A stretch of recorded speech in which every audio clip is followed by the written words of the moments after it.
Hello everyone, welcome back to my channel once again. आज के इस वीडियो में हम लोग 5 ऐसे एंटीबायोटिक के बारे में बात करेंगे जो कॉमन यूज होने वाले एंटीबायोटिक है, जिसके साइड इफेक्ट को इग्नोर नहीं किया जा सकता है। तो चलिए देखते हैं वो एंटीबायोटिक कौन से हैं, और आखिरी वाला एंटीबायोटिक तो आप इस्तेमाल करते ही होंगे। Number 1, amoxicillin. एमोक्सिसिलिन के इस्तेमाल की बात करें, इसका इस्तेमाल बैक्टीरियल इन्फेक्शन को ट्रीट करने के लिए किया जाता है। जैसे कि सांस लेने वाली नली में, थ्रोट में इन्फेक्शन हो जाए तो उस कंडीशन में पेशेंट को देते हैं। ईयर के इन्फेक्शन में, न्यूमोनिया जैसी कंडीशन, जब लंग्स में पानी भर जाती है उस कंडीशन में भी डॉक्टर इसे प्रिस्क्राइब करते हैं एज ए एंटीबायोटिक। और पेशाब के रास्ते में कहीं इन्फेक्शन हो जाए उस कंडीशन में भी डॉक्टर इसे प्रिस्क्राइब करते हैं। स्किन के इन्फेक्शन में इसे दी जाती है। अब हम लोग बात करने वाले हैं इसका साइड इफेक्ट। साइड इफेक्ट कौन कौन से होते हैं, जैसे कि रैशेस का पड़ जाना, डायरिया जैसी कंडीशन, उल्टी का होना या फिर उल्टी जैसा मन होना, और एलर्जिक रिएक्शन जैसे कि पाँव का फूल जाना, सांस लेने में कठिनाई महसूस करना, ये दिक्कतों का सामना कर सकते हैं। और रेयर केस में तो लीवर तक आपकी डैमेज हो सकती है। ये थे एमोक्सिसिलिन के साइड इफेक्ट।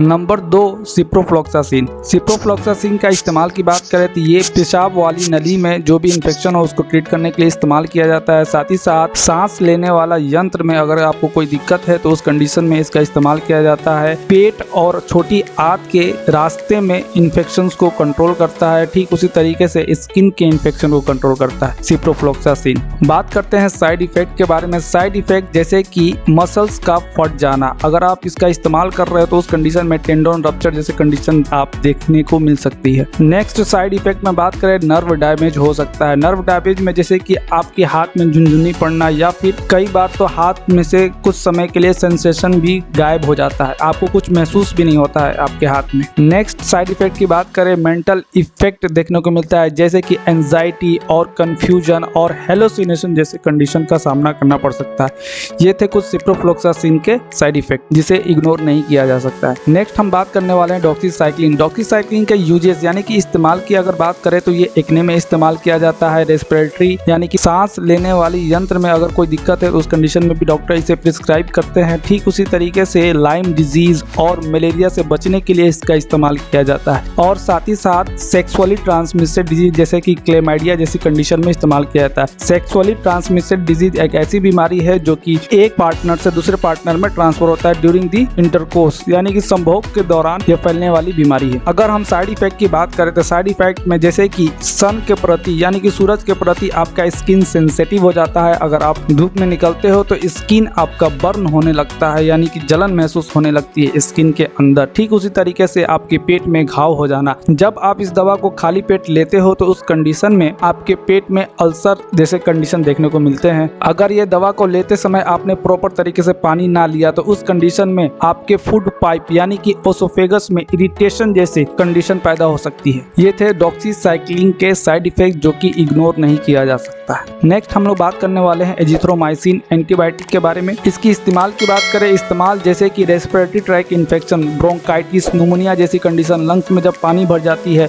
या फिर सांस लेने में कहीं कठिनाई महसूस हो रही है तो उस कंडीशन में डॉक्टर इसे प्रिस्क्राइब करते हैं। ठीक स्किन इन्फेक्शन में इसे दी जाती है, कानों के इन्फेक्शन में दी जाती है, और सेक्सुअली ट्रांसमिटेड डिजीज जैसे कि क्लेमाइडिया और गोनोरिया जैसे बीमारी में इसे दी जाती है एज ए एंटीबायोटिक। अब हम लोग बात करने वाले हैं इसके साइड इफेक्ट। साइड इफेक्ट जैसे कि इरेगुलर हार्ट रिदम, दिल का असमान रूप से धड़कना जिससे आपकी जान तक जा सकती है। नेक्स्ट साइड इफेक्ट की बात करें, लीवर में प्रॉब्लम हो सकती है जैसे कि जॉन्डिस का सामना करना पड़ सकता है। और नेक्स्ट बात करें पेट से जुड़ी समस्या जैसे कि उल्टी का महसूस होना या फिर उल्टी का आना और डायरिया जैसे कंडीशन का आप सामना कर सकते हैं। तो ये थे कुछ एजिथ्रोमाइसिन के साइड इफेक्ट जो कि इग्नोर नहीं किया जा सकता है। लास्ट वन क्या है हमारे पास, क्लिंडामाइसिन, जो कि क्रीम वगैरह में भी पाया जाता है। क्लिंडामाइसिन एंटीबायोटिक का इस्तेमाल की बात करें, इस्तेमाल जैसे कि बहुत सारे बैक्टीरियल इन्फेक्शन को मारने के लिए इसका इस्तेमाल किया जाता है। बोन के इन्फेक्शन में इसका इस्तेमाल किया जाता है। बोन में जब बैक्टीरियल इन्फेक्शन हो जाता है उस कंडीशन में भी इसका इस्तेमाल किया जाता है। और दांतों के कंडीशन में, दांतों में जब इन्फेक्शन हो जाए उस कंडीशन में भी इसका इस्तेमाल किया जाता है, ये क्लिंडामाइसिन। और स्किन इन्फेक्शन जैसे कि MRSA